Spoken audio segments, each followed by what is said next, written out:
Hey, so I really struggled on whether or not I was going to do a video like this. It's a seed video. I mean, how many seed videos do you guys need to really watch on the YouTubes? But sorry, just listening to my boy. But I decided that, well, maybe you just want to hear my seed video to see what I'm doing here on our homestead. So mind you, we have 0 gardens set up on our property. We don't have anything. The previous owners didn't have a garden set up, and so it is just pasture and grass and gravel and then some like pine trees and spruce trees. And that's pretty much what we have out in the back. And I had this grand plan of having all of these raised bed boxes like we did at our last property, and I was really excited about it. But then the more and more I looked out our back windows at the backyard, I was like, it's just lacking landscaping. It's lacking flowers and just habitats and all of that kind of stuff. So I've totally switched gears on how I think I want the overall layout of our food forest, edible landscaping backyard to be. So I have decided on an area that we're going to fence off with some deer fencing so that we won't get some animals in our garden area. And then it is going to be a very non-traditional edible landscaping. So it's not going to be your raised bed boxes or your rows of your produce and vegetables and fruits and everything that you normally see. It is going to be landscaped like you would do like a really nice formal cottage style. I know those are two different design styles, but just like a normal like landscaped backyard, but it's going to be done with edible plants and then also just some beautiful flowers and plants in there also that just happen to be my favorites that can withstand this zone that we are in. I believe we're in like a zone 5. I'd have to double check. We're kind of like in a weird little pocket area, so we may be colder than that. So I am looking at making sure that the trees and everything that I get can withstand a zone 4, just to make sure that I've got everything ready to go. So let's go ahead and look at the seeds that I have backstock from last year and previous years, and then what I've ordered in for this year and the plans to go with that. I also wanted to mention that I have done a lot of seed starting just in the ground, just planted right in the garden. So like peas and beans are really great examples of seeds like that. So I've always done that with squash also. But last year was the first year that I did like seed starting indoors, and I got grow lights and heat mats and all of that kind of stuff to be able to do it last year. I did it in my greenhouse, but we don't have one here. So I made a little greenhouse stand that I did a video about, so I'll link to that down in the description so that you guys can go and see how I did a DIY greenhouse tower. And so I'm really excited about it. So it's just kind of goofy. I've got all these seeds and I'm going to do all of the seed starting and everything, and I have no place to put them. So it's kind of a tricky little situation. We are going to get our garden up and running this year and going to plant and grow and stuff this year. It's just going to be very non-traditional and not look like it has any year past. I am going to have some raised bed boxes. Like I know I am going to do some of that, but it's not going to, but my vegetable garden primarily is not going to be that, structured, formal looking space. So let's go ahead and get to the seeds that I brought over with me that I used last year. I ordered in my seeds from Mowing organic seeds. I really like them. I like their catalog. I like where they're based. They're small. They do a lot of their own seed growing, and then they have some select farms that they also have vetted and use as well. And I was just really pleased with the produce that I got last year from them. So I have a few other ones that I picked up at nurseries and garden centers and whatnot, but a majority of the seeds that I am starting this year that I did last year as well are from Mowing organic seeds. I'm not sponsored by them in any way. I would love to be, not at all, but I'm just going to show you guys kind of what we've got. I have this old, no, it's not old. I got it off of Amazon, this picture organizer thing that I've got all my seeds in, and I kind of have it organized by flowers and then different like food types like squashes, beans, cauliflowers, peas, greens, and that kind of stuff. So it's kind of organized that way. And then I still got all of my extra seeds that I've ordered in that I need to put in here as well. So let's go ahead and see what I've got in here and what I am planning to start early here pretty soon, and then what I'm going to plant out in the garden and the new ones that I ordered in and all of that kind of stuff. Okay, so one thing that I found to be super beneficial the past couple of years that I've been doing my garden is to plant a lot of flowers. So you can plant edible flowers, but you can also just plant some pollinating flowers. And so that's what I did, because it brings in the pollinators that are then going to go out and help make your garden super productive. And then they're also going to be bringing in the beneficial insects that are then going to be predators to those pesky bugs that you don't want. So some of these are great to just plant in the ground, ready to go. Some of them you're going to want to start early. Most of my seeds that I have are organic seeds, and that's really important because seeds, when companies or farms are growing produce for seeds, if you get conventional ones, they don't have the same type of regulations for what can be sprayed on them and how much. Pesticides and herbicides and chemicals and fertilizers and all that gross stuff can be sprayed on these, since they're not for consumption, they're for seeds. And so they can just be littered with a ton of chemicals and really gross things that you don't want, especially for your edible plants. So when and where you can, it's really recommended to go organic, because then you know that they are better taken care of, so they're going to have a better start for you. And then also, if you do practice organic gardening, that's also going to set them up to be more productive as well, because they were grown organically, so they're not going to be expecting to have all these synthetic fertilizers and chemicals and stuff put onto them through their growing. So you're just going to get off to a better foot that way as well. Not all of them are organic, especially with my flowers, but most, if not all, of my vegetables and fruits are organic seeds. So bringing in the pollinators is really important. So we've got zinnias, and then this is actually sweet peas that I saved. I've got I think you're Deadpool. Oh. Yeah. Then there's the beeline pollinator mix. I don't think it's going to say on here what all is in here. Oh, it's got cosmos, bachelor button, sunflowers, mustards, and phacelia. And so this is for pollinators like bees and butterflies.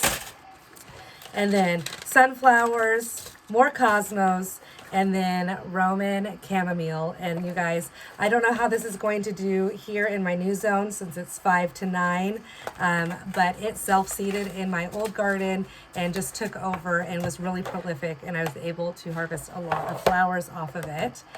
So again, some of them are for edible purposes, some of them are for medicinal purposes, but mostly they are to make the vegetable garden look beautiful and to bring in all of the pollinators. So I've got these Bee Heaven salvia, butterfly milkweed, some more sunflowers, true hyssop, borage, which I got this actually from Thomas Jefferson's Monticello. And this is really prolific as well. It self-seeds and comes up a bunch, and you can eat all parts of the plant, but the flowers, they kind of taste like a really mild cucumber. They're beautiful, great to go in salads and like on pastries and things like that. The leaves are a little bit spiky, so you probably want to cook them first. And then I've got some Johnny Jump Ups as well. So those are some of the flowers. I got 2 more things of flowers to kind of talk you guys through. So some of these I'm going to start early. Some of them I'm just going to plant in the ground. And then a lot of them I just don't know where they're going to go. So I've got this heirloom cardinal climber. This is for hummingbirds. nasturtiums, butterfly, swallowtail, fennel,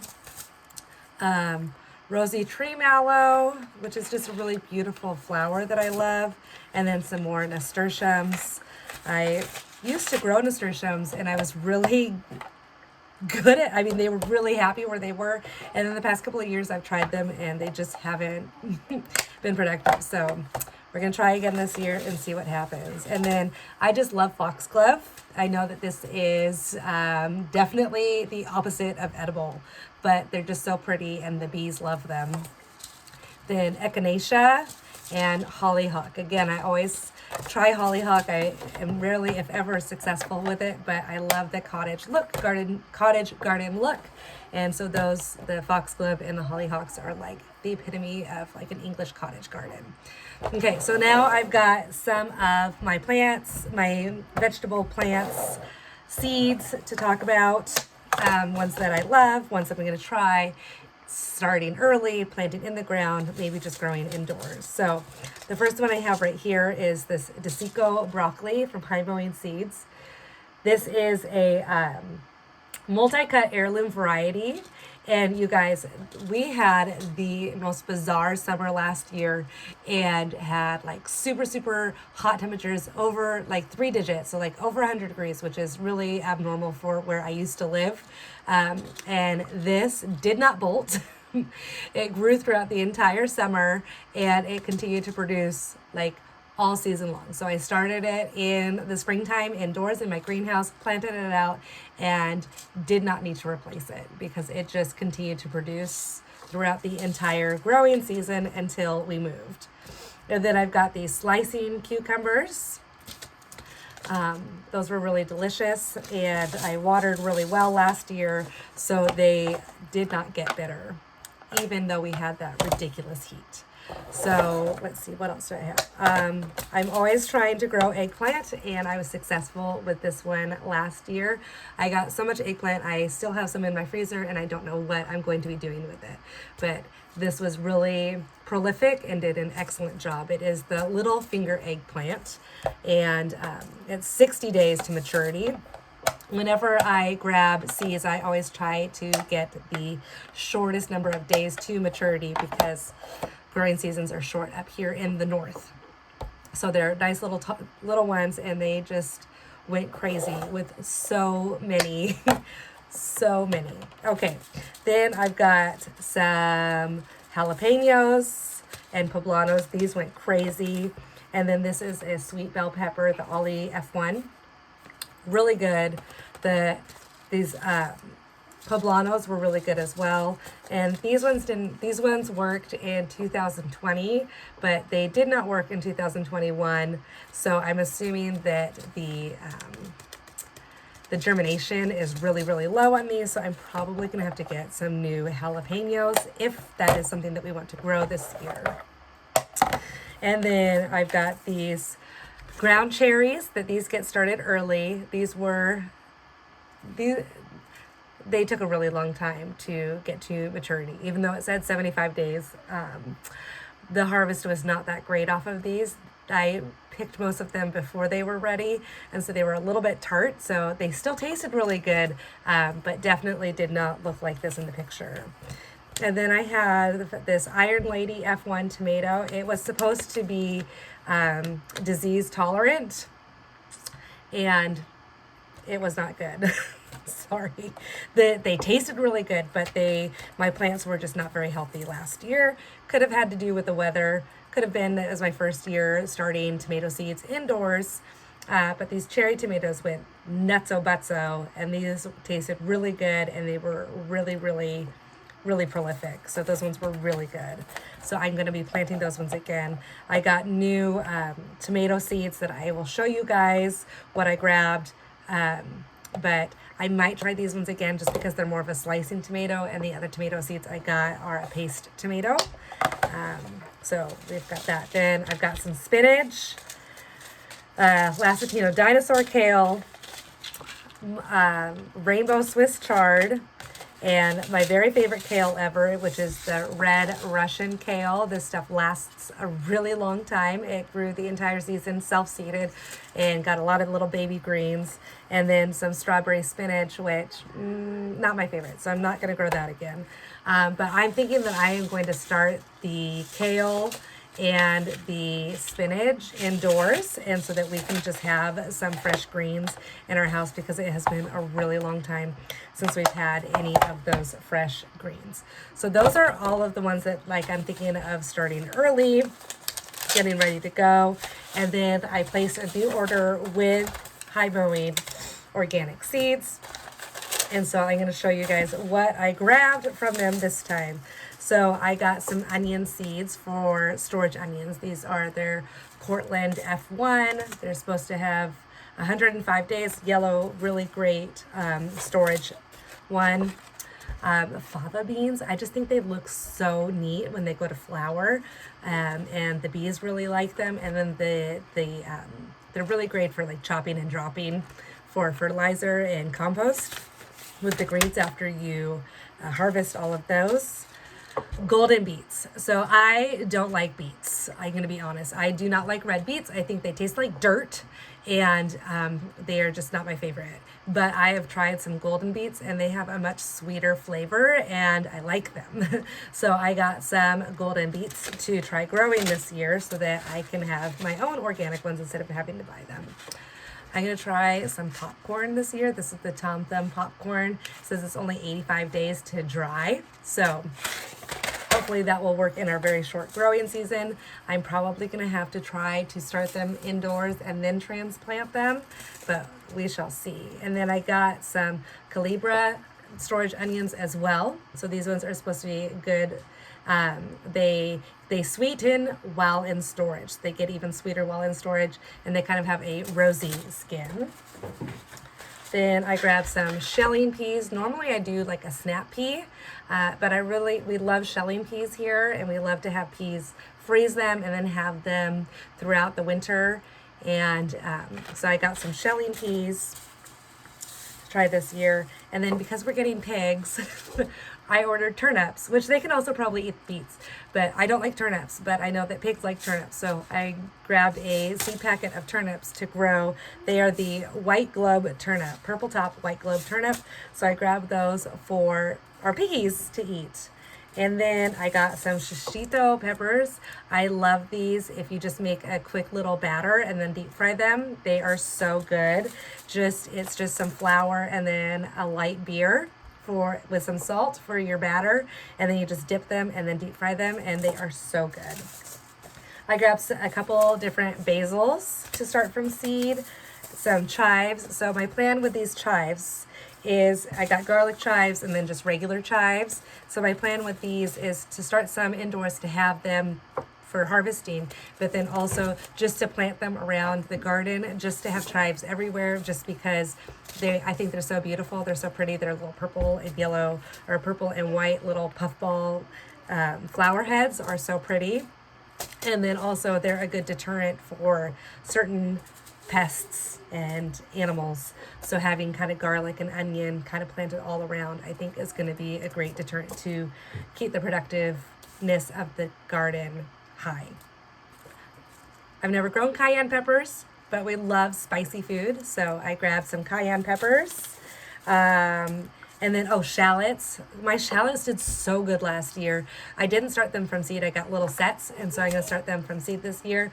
And they just had, the ones that I have such a long shelf life in our pantry that I'm like, I think I just need to grow shallots. And so I got some to try from seed, dill from seed, and then these are the paste tomatoes that I grabbed to give a go. So I'm really going to focus a lot on preserving this year and canning. And I didn't know this until this last year, until after I planted out my garden, that for canning tomato sauces and all that kind of stuff, that a paste tomato is the tomato that you want to have and grow for that, because they don't have a lot of pulp and juice and seeds in them. So they're not so watery and ready. So those are all of the ones that I ordered, that some of them are going to need to be started here fairly soon, and then I've got to figure out where they're going to go. And then I just have okra that I try every single year. I was successful this last year and got like 7 okra pods, which were so good. So good fresh. It's so hard to get fresh okra. So I grow it every year just so that I can have a quick little snack every once in a while. And then I've got some beans. I've got kidney beans, pinto beans, and then just our whole beans. And then let me put those back because those all need to stay in their little container. So we've got those, and then we've got our squashes. Ooh, I should have showed you guys that one. Oh, I can't find it. I've got pumpkin, and then just yellow straight neck squash, and then a honey nut butternut squash, which has a super, super long maturity day. And so I didn't even get to harvest these last year because we moved before I had a chance to grab them. And then snap peas, Sugar Daddy snap peas. Those ones did so good within the heat. They were still producing in the heat of the summer last year and went all the way through till we had to, practically until we moved. And we moved in the middle end of October. So they lasted all spring, summer, and into the fall, and produced the whole time, and I didn't have to replant them, so that was really exciting. I've got alpine strawberry and watermelon in here, which I might try the watermelon. We grew this last year, and it was just so full of seeds that it just was not, wasn't fun to eat. So I don't know if we're going to try it again or not. Then I have some sprouts. These are for sprouting indoors. So I've got those, and then I've got more beets. So maybe I've got beets for my sweet dear little piggies. Carrots, and then radishes. And so I have more radishes coming, and I have more carrots coming. They just were back ordered, and so they will be shipping out here in March sometime. So that is all of my seeds that I have, and then I'm probably still going to grab some starts from the garden center. I don't know what yet. And then, like I said, I still have to figure out where all of these seeds are going to get planted in the garden. So our first plan that we have for the garden once all of the snow goes away is to put up, well, I still have to figure out where. I think I know where my greenhouse is going. I'm not quite sure, but if it's going where I think it's going, we have to kind of grade and level that area first with our tractor, and then after that, then we're going to put the fencing all the way around our backyard property, and then I am going to do the no-dig gardening method. So we've got all of our moving boxes that we saved, so I can put all the cardboard down to kind of do like a kill grass method.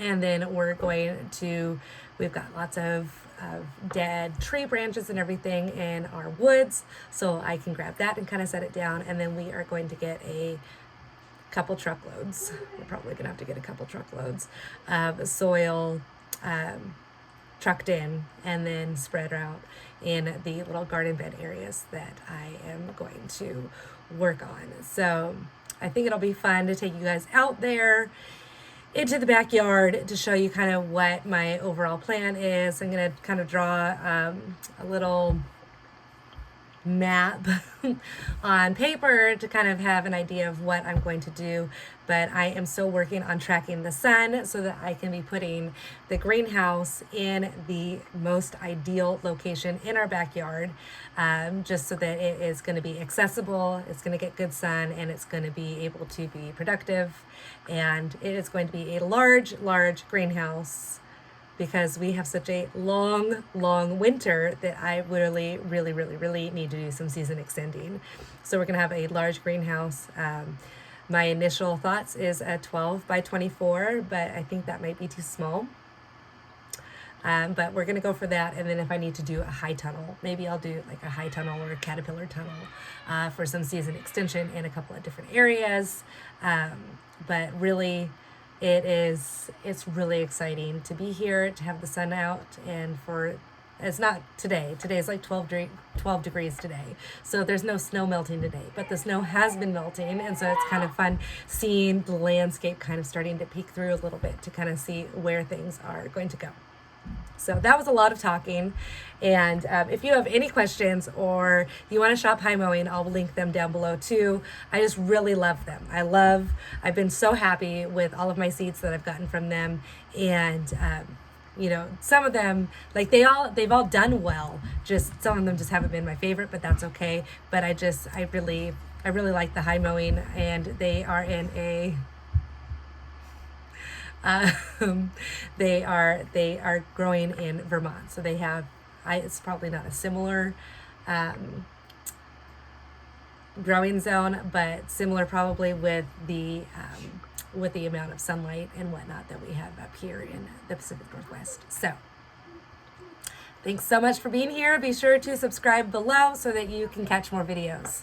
Thanks so much. Bye. Okay, so what do I need to put all of these in? I didn't get any more peas. I don't have any more squash or beans. Where did my peppers go? Just putting everything back where they need to go. So we'll get these peppers in here. Okay, and then I gotta find my root crops. Where did my root crops go? Oh, these are all right here, root crops. I'm gonna get the beets and the turnips in there. I think that I will put my tomatoes. Where are my big shades? Oh, there we go. Okay. Eggplants are in the same family as tomatoes. So I'm going to put those in there together. I'm going to grab this one. So now that gives me, oh, here's my peas. So I got to put my shelling peas in there. And then now that gives me for all of my onions. So I've got onions and shallots and chives and more onions. Okay, peas, turnips, peppers. Let's see, broccoli, squash. I've got basil and more beans. Okay, here's more beans to go in here. And then popcorn.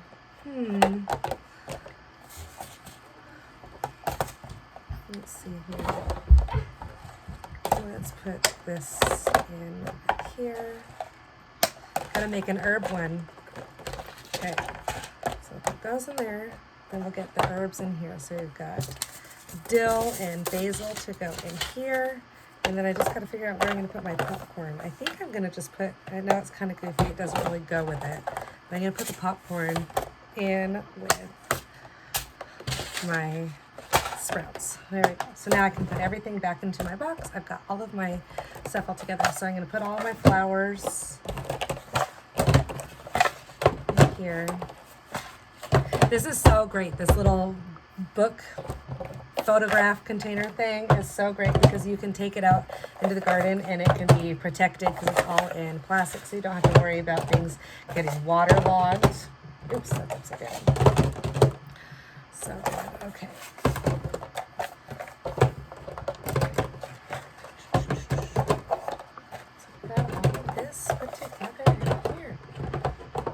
And then I'm just really excited to get some of my seeds started.